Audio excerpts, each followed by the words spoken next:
All right, we'll call this meeting to order, please. If all would stand and join us in the Pledge of Allegiance.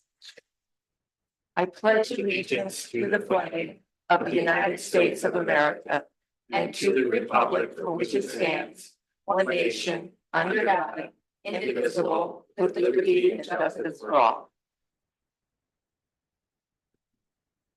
All right, if the city clerk, Ms. Beck, would please take roll call.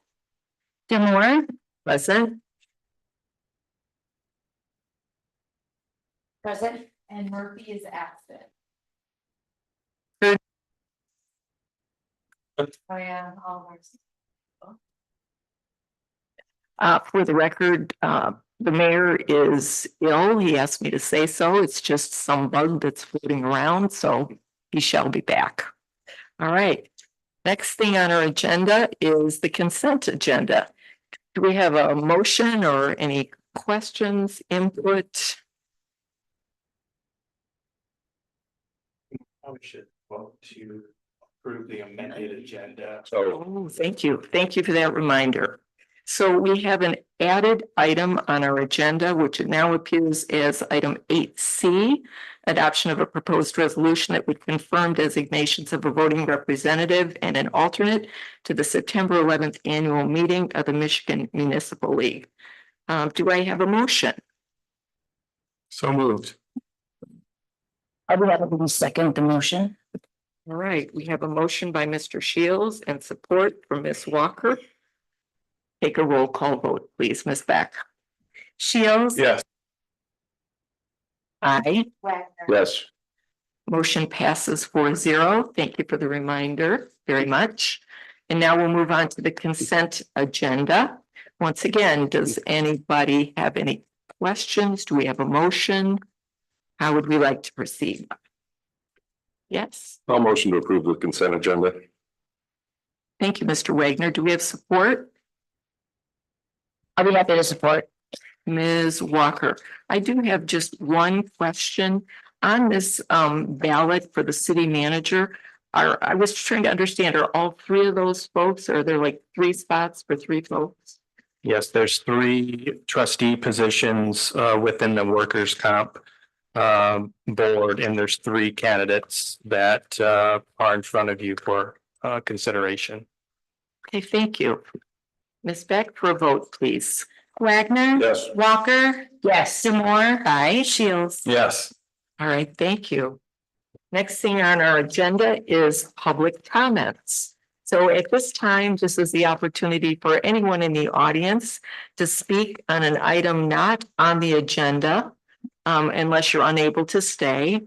And we would ask that you provide your name and address and limit comments to no more than 5 minutes. Is there anyone who would like to speak? Please. Sitting in the bar and turn your mic down, please. Yeah. Yep. There you go. Keith Munson, 1034 Rockazoo, Second Ward. I just want to protest the administration fee that's been added to our property taxes. My summer property taxes this year compared to last year went up 3% with the additional 1%. Now it's 4%. It's not an administration fee, it's another tax. It's legal. Most governmental units do it, but is it right? I feel that it's wrong for the city, for the taxpayers to subsidize the city to bill us for us to pay you our taxes. Doesn't make sense. I talked with the director of finance. I said, did you have to get new computer systems, software? Was there some reason that there's some kind of shortfall in the city? And she said, no, it's just to help subsidize the city's involvement in paying for assessors and all that ancillary items. So I feel that it's unfair to us as taxpayers, even though legally you can do that. I would like to personally not pay mine. I'd rather do some kind of community service to alleviate that, and apparently the city's in some kind of financial straits, so I'd be willing to do that to help you out. That's it. Thank you, Keith. Appreciate your valued and respectful input. Thank you. Anyone else? Anyone online, Ms. Beth?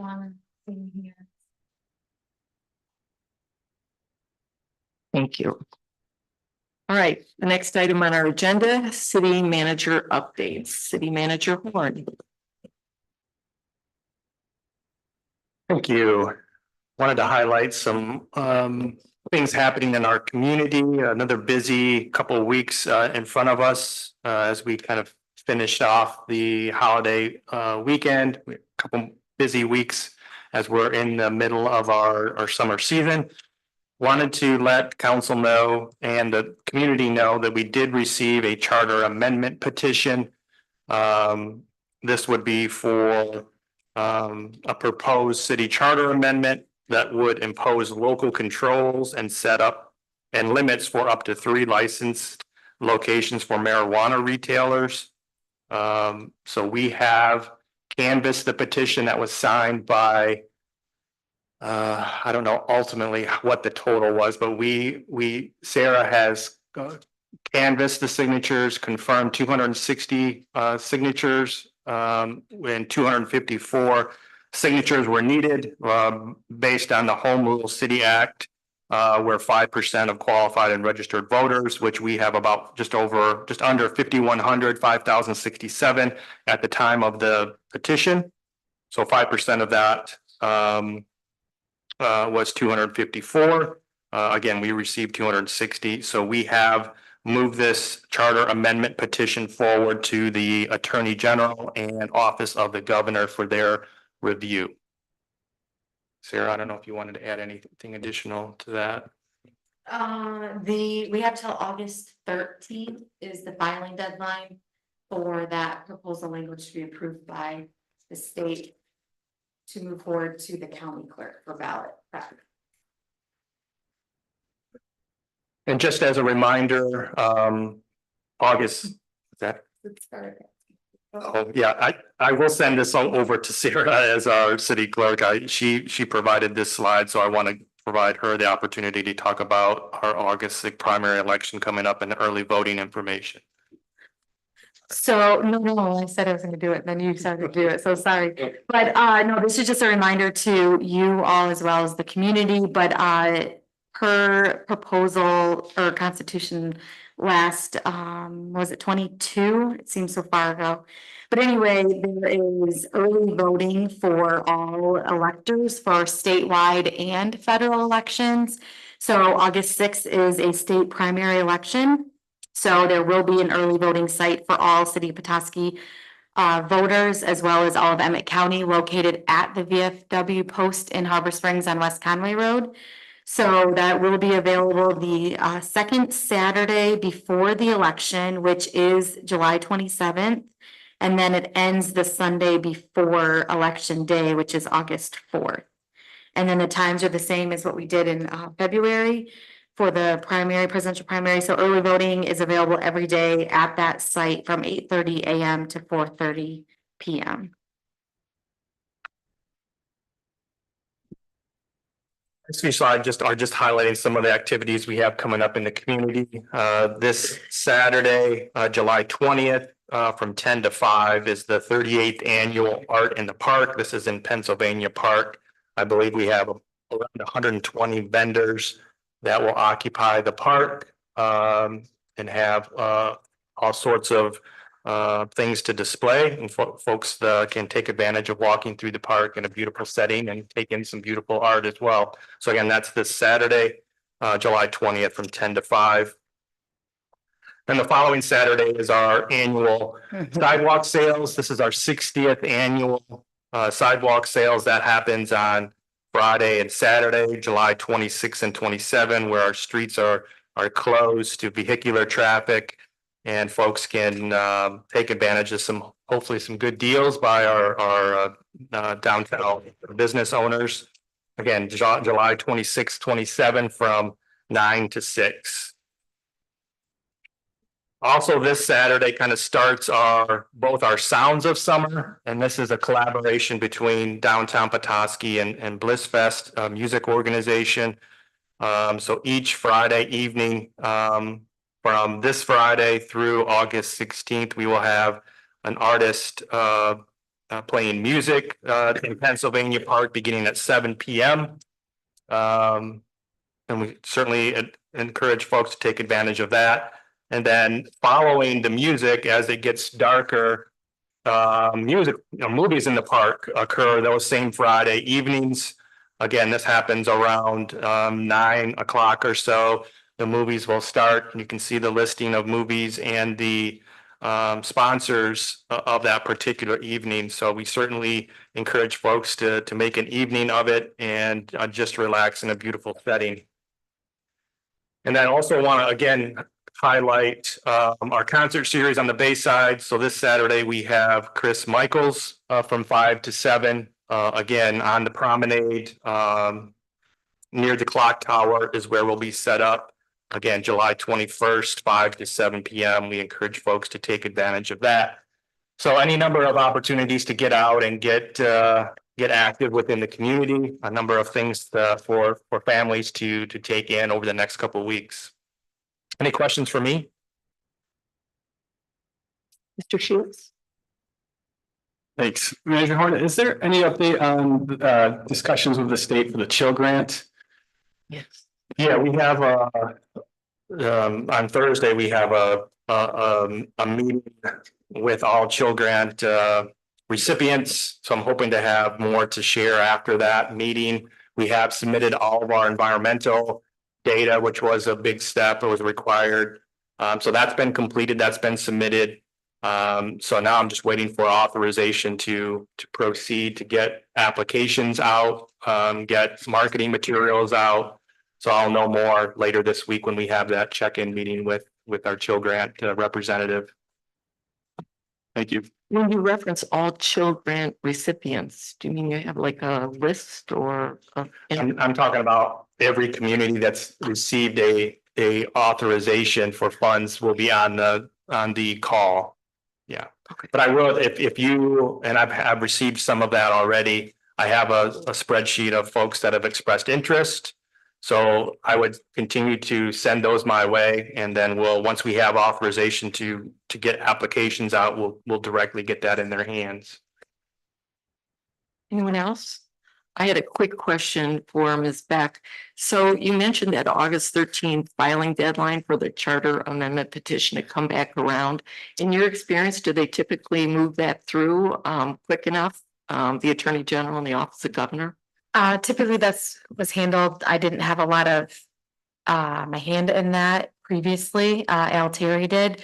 I heard from the AG's office, they like it 60 to 90 days before, but I can only submit it as fast as the committee submits it and I get my canvas done. So I would be hopeful that they will approve it. I mean, that's 4 weeks.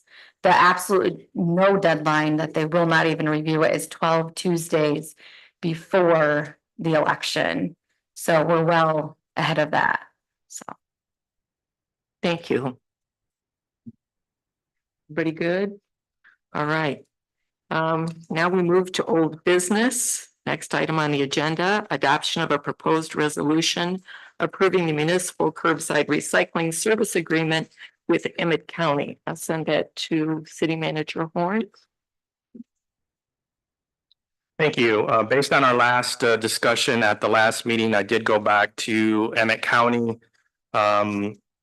And they have made further changes to the agreement. I've submitted, or in your packet are both the red line version or the marked up version that we've kept track of. And then following that is the clean version with the latest updates part of that. So at this point, I would entertain further discussions on it. Any further direction that you would like to provide would be helpful at this point.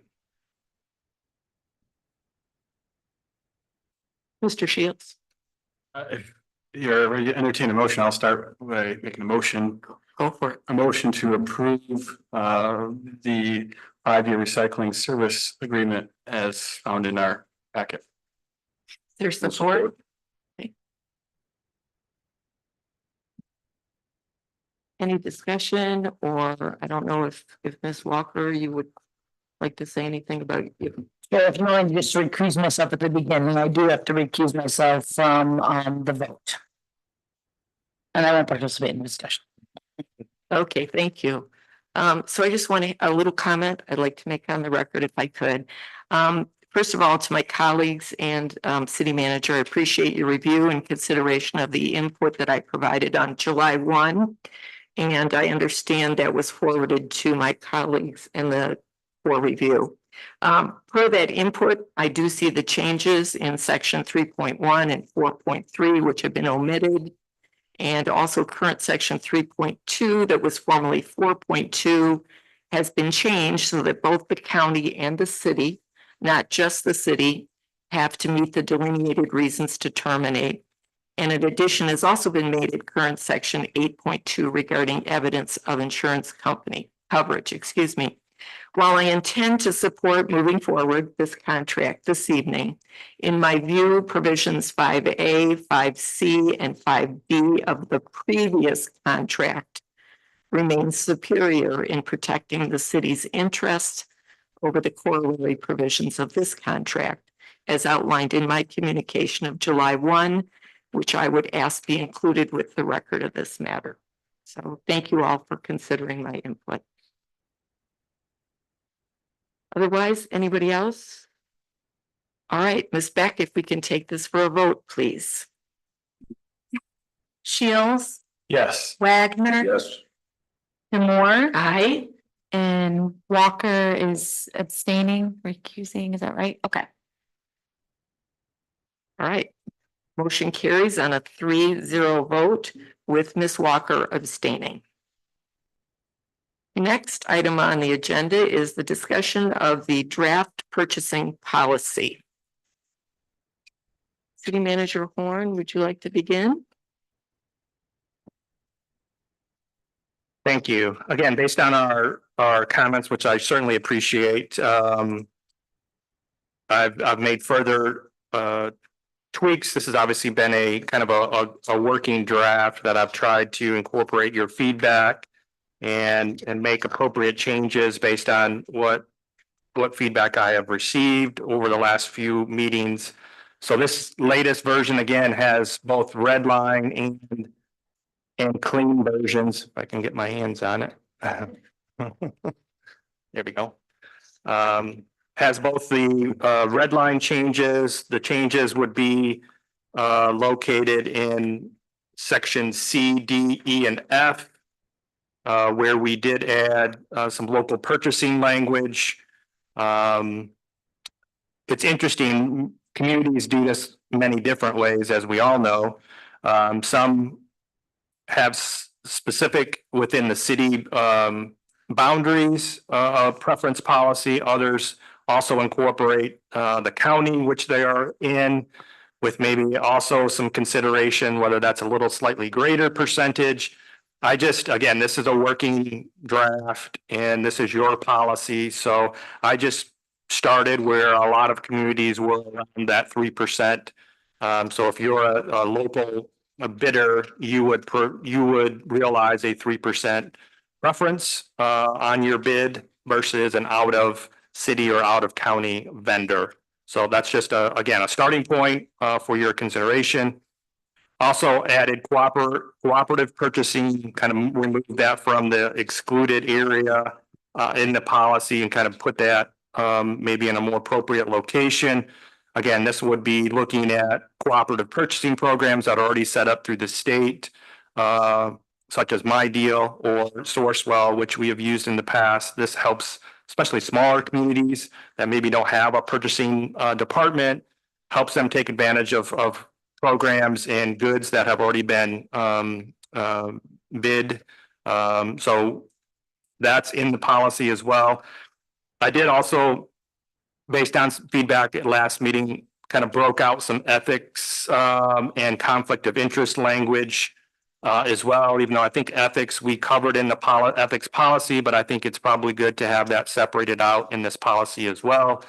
And then conflict of interest language as well. Also added some green purchasing policy and procedures. Again, these are fairly wide. I didn't get into a lot of detail with definitions, and that is to keep us not too confined and restricted, but at the same time, these are things that we should be doing on a day in, day out basis as we look to procure goods and services in the community, especially as sustainability is such a high ranking action priority. So these are things we really should be doing. And now that they're in our policy, I think that really holds us more accountable, I guess, from that standpoint. So certainly I would continue to entertain your input, and I also spelled out a little bit more on regular and ongoing expenses. Tried to drill down a little bit with Audrey's assistance on some of our bigger regular and ongoing bills that we pay to make sure that we're not going to be in conflict to this policy as we pay regular and ongoing expenses that may be outside of the policy. So certainly entertain more feedback and dialogue as we kind of refine this policy. Colleagues, does anyone have any input for now? Ms. Walker? Thank you. Thanks, Shane, for the feedback on that and evolution of the proposed policy. I was just wanting to inquire if you felt like the minimum and maximum numeric values that were assigned to the purchasing policy seem advisable from a staff standpoint. And you as the administrator. I do. Obviously, I think certain staff members probably wanted something a little bit greater potentially, but I think we've landed on, I think, a good happy medium. It's interesting, and I do have some data. I don't know. Again, I was sharing with Council Member Wagner that I think a lot of communities were in our boat, are still in our boat, where they are working with policies that are fairly antiquated. So feel free to pass them down. Many communities have not touched their purchasing policy. So when we look at comparable communities, it doesn't, it's hard to make some rationale from where we're at, but I just got one, like I'm on my city manager listserv, the city of St. John's, which is that's north of Lansing, right? Is that? Yeah.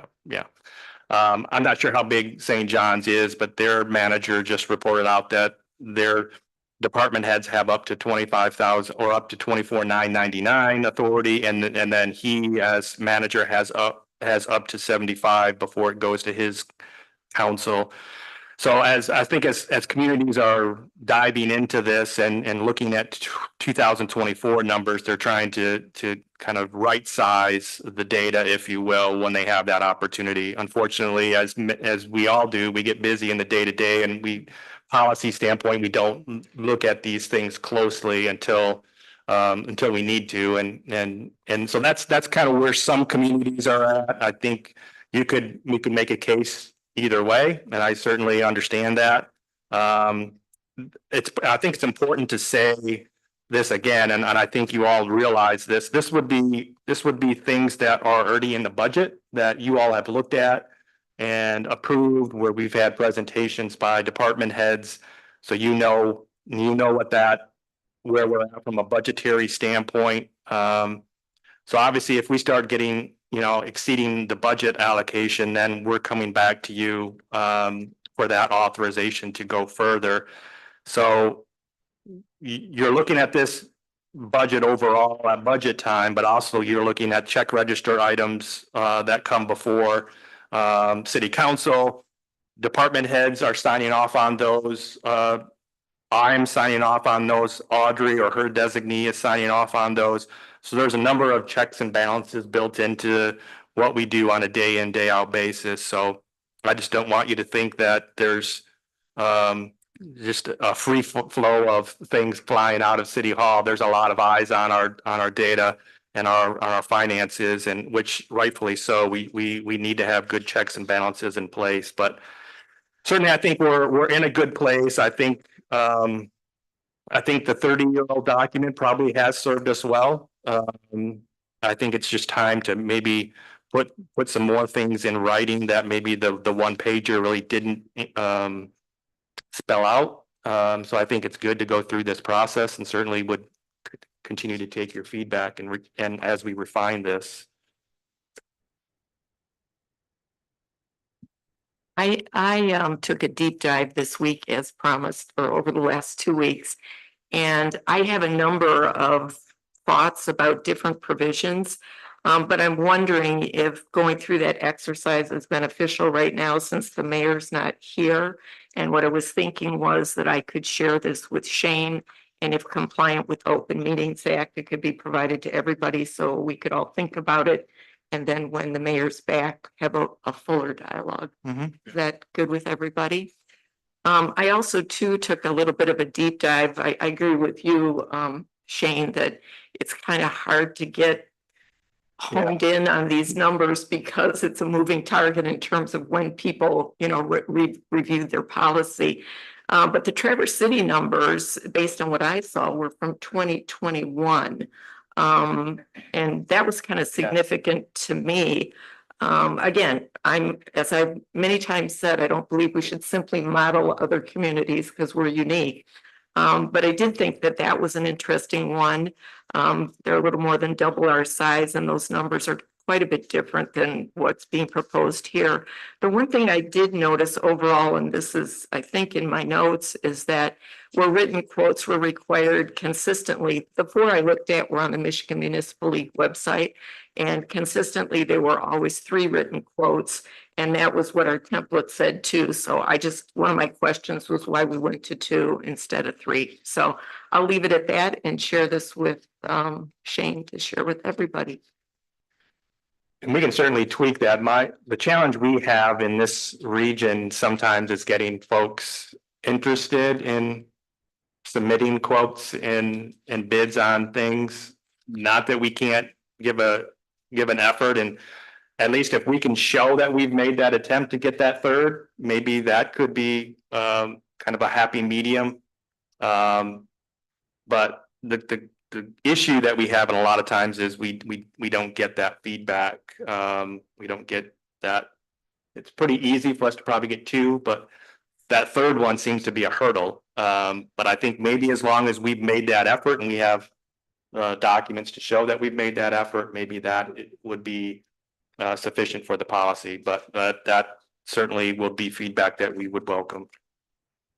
Yeah, and from my perspective, I just encourage everybody to, go to the Michigan Municipal League website, take a look at those, or take a look at any of these that Shane's provided, because it is a study in contrast and to try to assess where we should be in that. So anybody have anything else? Yes. Well, I just mentioned it, so I don't forget next time.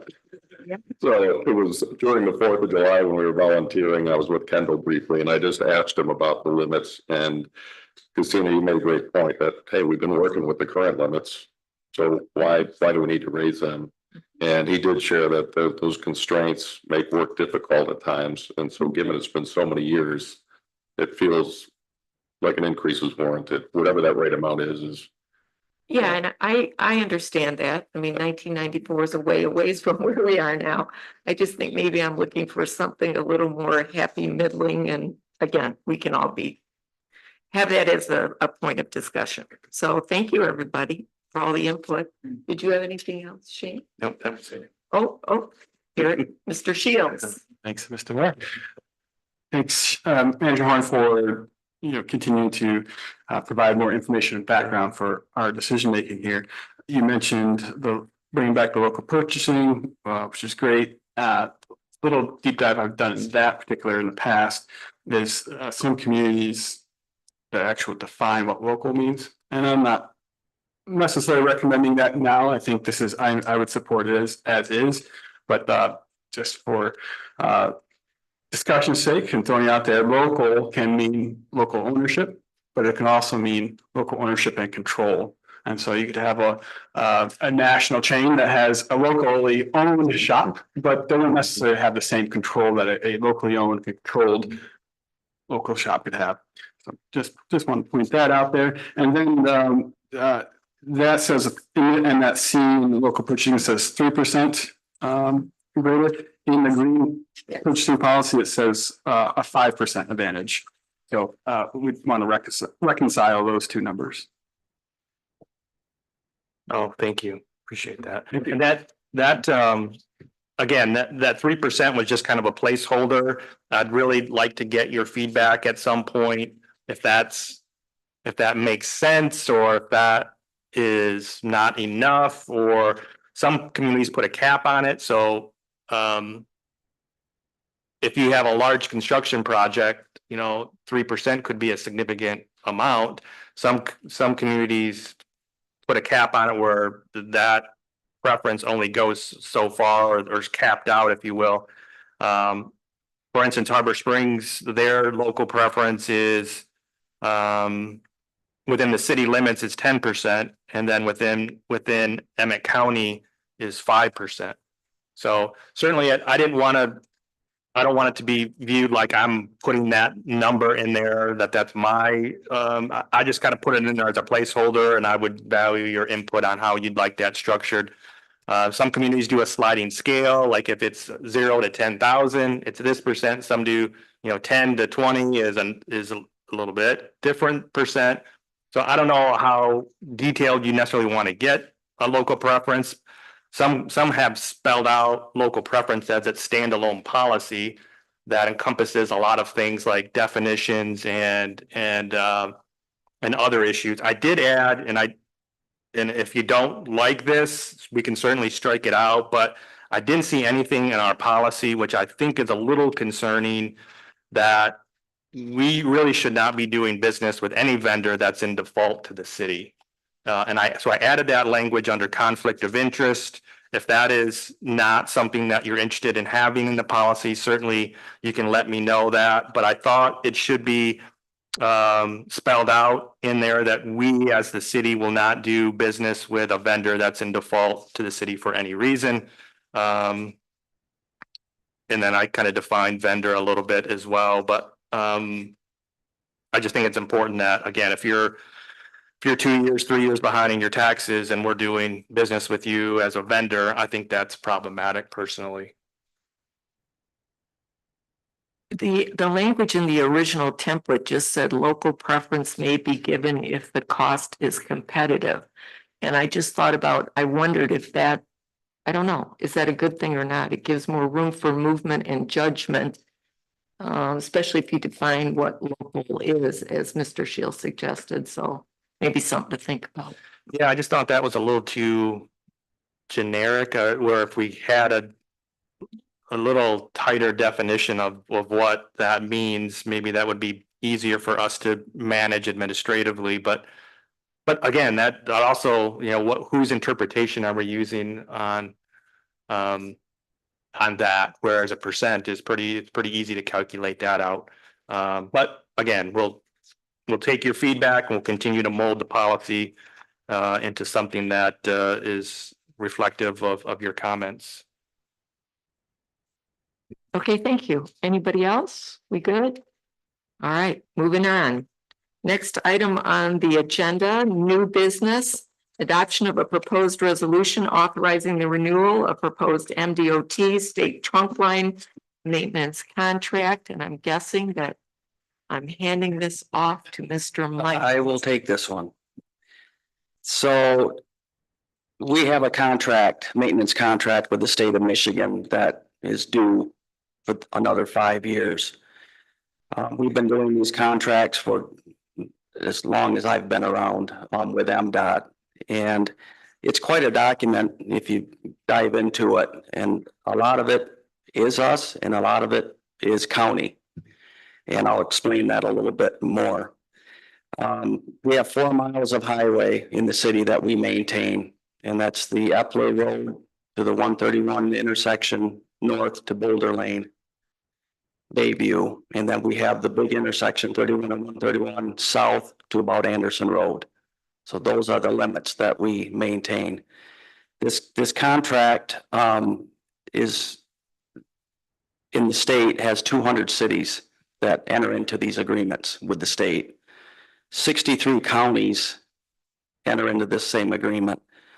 Think of counties being from here to Mackinac City for Emmett, or just south of Petoskey to Emmett, or to Mackinac City. So when the county gets into this agreement, they use the County Road Association of Michigan. They have miles and miles of MDOT right of way that they maintain. And we just have the 4 miles. We primarily use this contract for the winter maintenance of the highway. That's really where the dollars are at. This is $106,000 budget is what they assign us. It's tagged to our major street fund. Majority of it is winter maintenance. We do get paid by the state to mow the highway along the corridor, which is primarily just by Arlington out towards Kilwins to the city limits. Parks and Rec does that through part-time or full-time staff. We do get paid for surface maintenance. We haven't had a lot of that as of late, but we're starting to see increases from the 131 intersection south going up the hill to Anderson Road. So we're there more often than not, cold patching or crack sealing with hot asphalt. They'll pay us for signage. That's another, if a sign gets hit and they don't have a sign crew in the area, they will call us and we'll at least do the cleanup, which they'll pay us to do that. They pay us for litter cleanup. So our crews, if we have a dead squirrel or something in the highway, we write that off to MDOT as litter cleanup. Curb and street sweeping, they compensate us for that. There is a contract that we go out for quotes for every spring, that we bring in a company that we contract with that sweeps the highway. A total of 3 times. We do what we call our winter maintenance cleanup. The state pays for that through a contract, and they'll also pay for 2 additional sweepings. We have to go out and solicit bids from vendors and submit those to the state, and they sign a 426 form that allows us to contract that service. So it's a good contract. There's a lot in it. One of the things that we have to obligate is the contract administrator, which is typically the finance director, which is Audrey Plath. And then myself will be the highway maintenance foreman. And what that means is that anything that goes on in the highway from a budgetary standpoint with crews, I sign off on those audits and those quarterly reports that we submit for payment to MDOT and Audrey processes. So there's a lot in this contract. I'm happy to take questions. Pretty standard routine.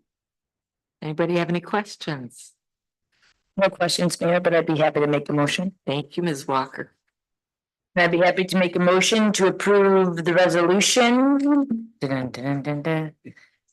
Excuse me, that would authorize renewal and designate the Director of Public Works as the city's highway maintenance foreman and the Director of Finance as the city's contract administrator. Is there support? Support. Mr. Wagner. I have a motion by Ms. Walker, support from Mr. Wagner. Ms. Beck, to roll call vote, please. Walker, Yes. Wagner. Yes. Demore. Aye. Shields. Yes. Thank you. On a 4-0 vote, it passes, and thank you for staying to inform us about this. It is a big contract. All right. Next item on our agenda is a discussion regarding city attorney legal services, and I will hand that over to City Manager Moore. Thank you. I was asked to kind of put this agenda item on for discussion, just providing some background. Plunkett Cooney has been providing city attorney legal services since their appointment on September 6, 2005. And I just also added in the charter language, which, as you all know, the city council appoints a city attorney who will serve as the chief legal advisor to city council, the city manager's office, and all departments and agencies of the city.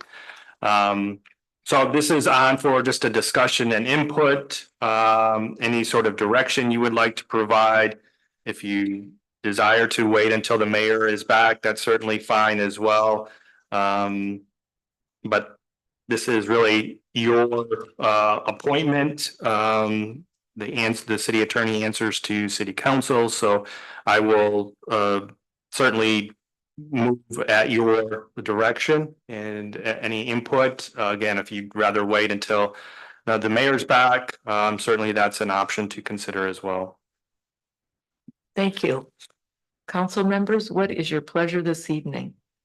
Yes, Ms. Walker. Thank you, Tina, and thank you, Shane.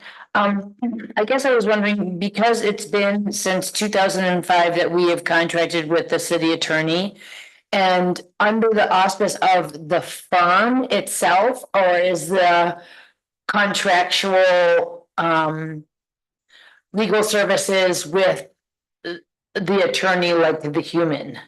I guess because there's been many contexts where within the firm of Plunkett and Cooney, we've been assigned different attorneys to represent different issues. So I guess one of my questions is traditionally Jim Murray has been that person with under the office of Plunkett and Cooney, but I didn't know if the actual contract was with him or the firm.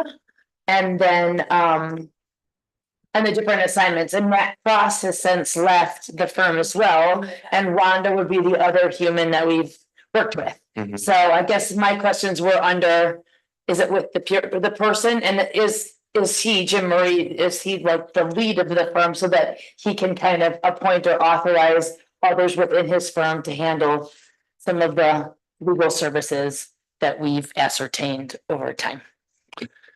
I did not print off the 2005 resolution and I don't remember if it said Plunkett Cooney or if it said the name, but I shouldn't even hazard a guess, I guess. Yeah, we looked at the minutes together. It was an appointment. And I don't recall either. I know he was present because they did an interview process back in 2005. Okay. And he was the representative of Plunkett Cooney. But yeah, I'd have to dig that up again and provide that research. I would just say Jim has been a wealth of information, especially for somebody new coming into the community. He's been very helpful for me, understanding some of the historical happenings that have happened legally. So I certainly value that tenure and that expertise.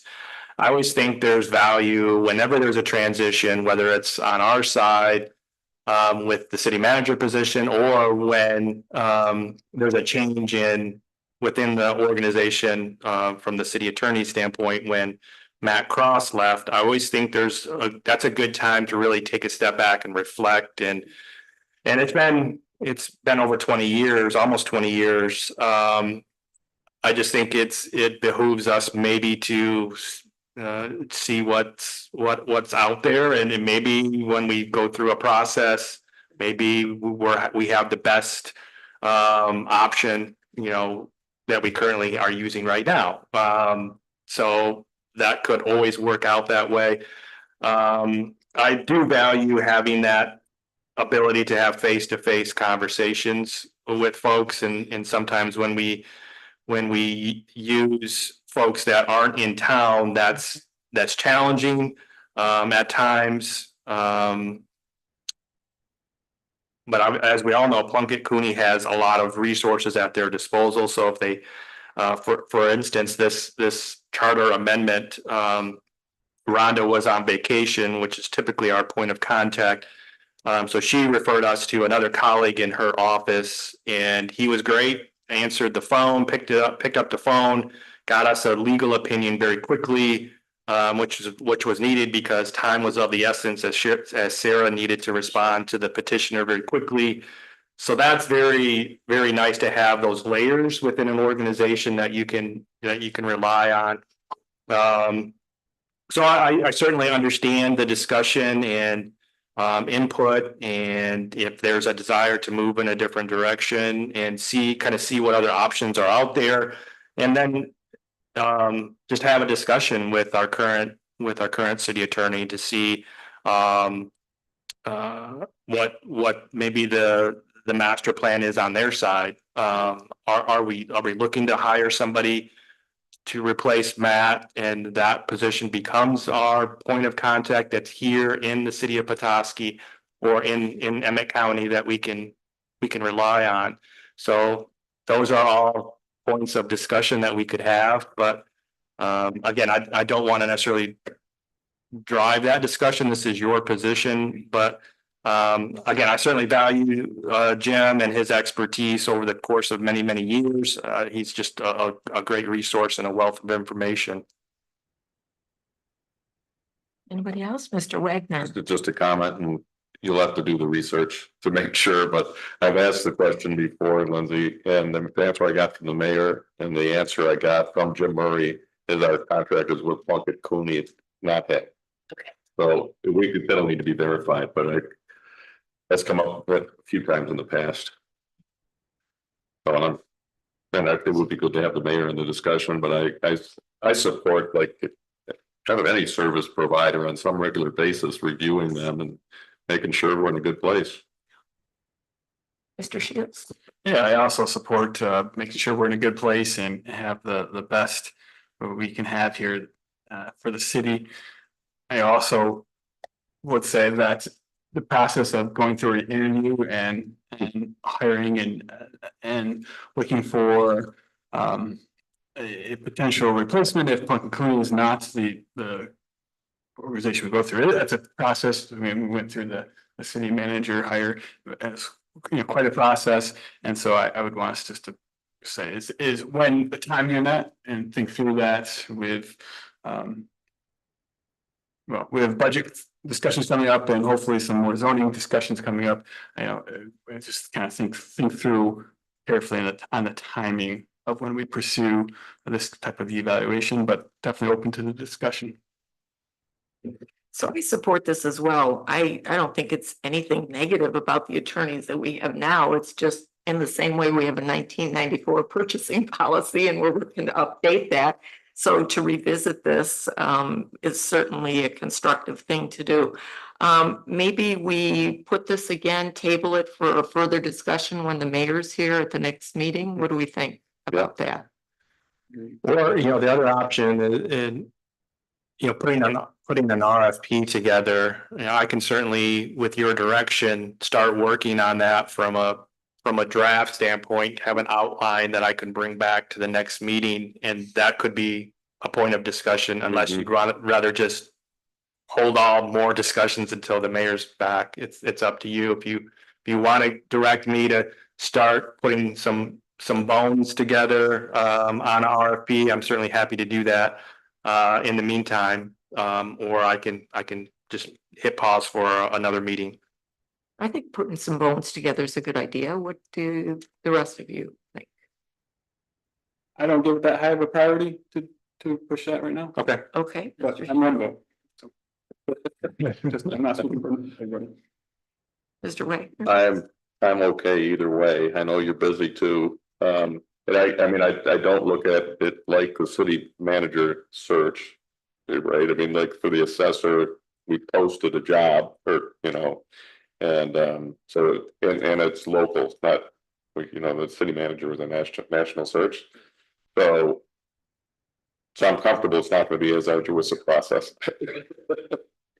I could be wrong. Ms. Walker, thoughts? Thank you. Yeah, I appreciated Shane's comments about having somebody, a firm local. I think that that's really important. I've seen in county government subcontracting out your civil counsel to a downstate firm, and there just isn't that same kind of like relationships that exist when you're hiring a firm that's based in your community as well with those, and understanding of history and context and local zoning and other issues. So I would be fine with that. I also don't feel like it's a super urgent priority as well. And just knowing that maybe we would have options about other firms that could be, that would qualify for this kind of municipal, very public sector legal issues. I would assume that's kind of a focus of a firm. Is that correct to say that? Yeah, I think certainly we want a firm that has municipal experience. Mhm. I think that's important. And another thought that I did share with the mayor, similar to evaluating this position, city manager position, not that we're evaluating the city attorney, but being able to provide candid feedback to the city attorney, maybe expressing some opportunities to deliver services slightly differently, potentially. That could be a discussion instead of taking that next road and going through an RFP process. Maybe we can hear from our city attorney on what their 3-year plan is, or what's on the horizon, and engage that feedback before we move into an RFP position. But that's another option to consider. I think that's good. So colleagues, what's your pleasure? Do we table to join the mayor in this dialogue? Is that, Yes, I think so. do we need a motion? This was, yeah. It's not, I mean, it doesn't hurt, but there wasn't any action item necessarily. Cause it was just discussion, so, no. Yes. Yeah, we can make a motion to table it until we can have the mayor participate in our discussion. All right, do you have support? Support. Mr. Shields, we have a motion by Ms. Walker, support from Mr. Shields. Ms. Beck. Walker, Yes. Shields, Yes. Wagner. Yeah. Demore. Aye. Motion carries 4-0. The discussion will resume when the mayor returns. Hopefully the next meeting, which is what I expect. All right, here's our added item under new business.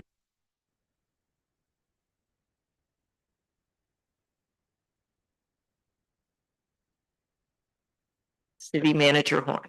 Thank you, and I do apologize. I do not like to add last minute agenda items. I try to avoid that at all costs. We did get this on Friday and noticed that the return to MML needed to be on August 11th, and just FYI, and I meant to put that on, I just remembered that on my city manager report. As you know, the election is on August 6th, so we will not have our first meeting in August. So our schedule in August is the 12th and the 26th. Hopefully you recall that and have planned accordingly. So I need to have this back to MML before our next meeting on the 12th. So that's why the urgency of putting this on your agenda. So this is fairly routine. You have likely seen this before. As you know, this year's 24 MML convention is on the island. So I guess I'll just turn it over to you. If there's a designee, a representative, and an alternate potentially identified, we can certainly complete the form and get it back to MML, making those designations. All right, thank you, City Manager Horn. For the record, I'm going up there and attending. I don't know if anybody else is. I'm happy to be the representative or not. So, And I'm What- seriously considering it. So I'll go by the morning, actually. okay, I'm seriously considering going as well. Got to check the family. I'm happy to support you representing. or you as well. Would like to be our designated person is fine, so maybe we need a designated person and an alternate, so. I will nominate Mr. Moore Okay. as the first representative. Can we- and Yeah, Mr. Wagner as the alternate. all right. Do we have support? I'll support. And if Councilmember Wagner cannot attend, Derek, would you Oh, there you go. be the triple? I don't know what that's called. I should say, yes. Okay, so we have a motion by Mr. Shields, support by Ms. Walker, nominating me first, or me to go for sure. And if I can't, then it'll be Mr. Wagner. And feeling that, Mr. Shields, you're on duty. Okay. That's the motion. All right, we have a vote, Ms. Beck. Shields, Yes. Walker. Yes. Demore, Aye. Wagner. Yes, Motion carries on a 4-0 vote. Mission accomplished. All right. Next item on the agenda is city council comments. And so I'm just gonna let whoever wants to do this first. Go for it. I had the joy and pleasure of picking up all the fireworks debris from the launching pad with the city manager and fellow city council member Wagner, and it was a delight to be able to clean up what we all enjoyed the very next day. So it was an honor and a privilege to be there with my colleagues and friends and chamber executive director, former chamber executive director, and the picking up of the debris field was a joy. So thank you so much. Thanks, Ms. Walker. Mr. Wagner or Mr. Shields? Come on. look like you're ready. Oh. I'm going. Two things. One, I heard about some of the community members coming to help some of the businesses that had to leave due to the buildings being condemned on Mitchell Street. So kudos to the community members who stepped up and helped in those situations. And then the second thing I want to say to the public who's not here, hey, if you listen to this or when you read this, that if we want to get serious about the housing crisis, I think we need to really rethink the hard lines that we have in our zoning codes. And I know the planning commission is going to be taking up our zoning discussion this Wednesday, the 17th. But again, that is not the only time. So if you're hearing or reading this after that, the planning commission is going to be discussing this for the next several weeks. So if you are serious about the housing commission, please get involved in this discussions about zoning. You know, I heard an interview with Matthew Desmond. He's with Princeton University. He's a scholar and a researcher on poverty, and he had some tough words to say about communities that segregate via zoning, and encourage asking the question, can a low income person or family live in your neighborhood, live in my neighborhood? And that segregation is a major part of the story of poverty. So really encourage us to have that lens as well. And when we start talking about the zoning changes that we could have here in our community. Thank you. I will comment on the 4th of July again, because it was a great year. The weather was great. The parade route was packed. Bayfront Park for the music was packed. And the fireworks are a mess. The litter is pretty terrible generated by the fireworks. And having helped firsthand, like, man, I wish we had a drone show, but the community doesn't want that, because we did that survey last year. But all of the volunteers, the city, every year we comment on how incredible they are. When you wake up in the morning after that incredible bash, other than the firework mess, it looks like nothing happened downtown. And it's incredible. And that's our Parks and Rec group, I think, primarily. They're amazing at what they do. And then some of that same group, we were in Curtis Park together for a neighborhood picnic that Monday, I think it was, and had a really nice turnout, and the neighbors appreciated it a lot. They appreciated being with each other, meeting each other. So kudos and thank you for the hot dogs.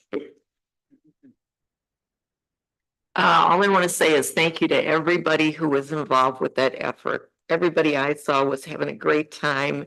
And when you see the head of Parks and Recreation walking around with a bucket picking things up, I mean, you can't ask for much more than that. You can't ask for anything more than that. You do the same thing. You roll the same way. So just a word of thanks to everybody in the community that made it possible. It was a great event. So that's all I have. Anybody else? All right. We are adjourned.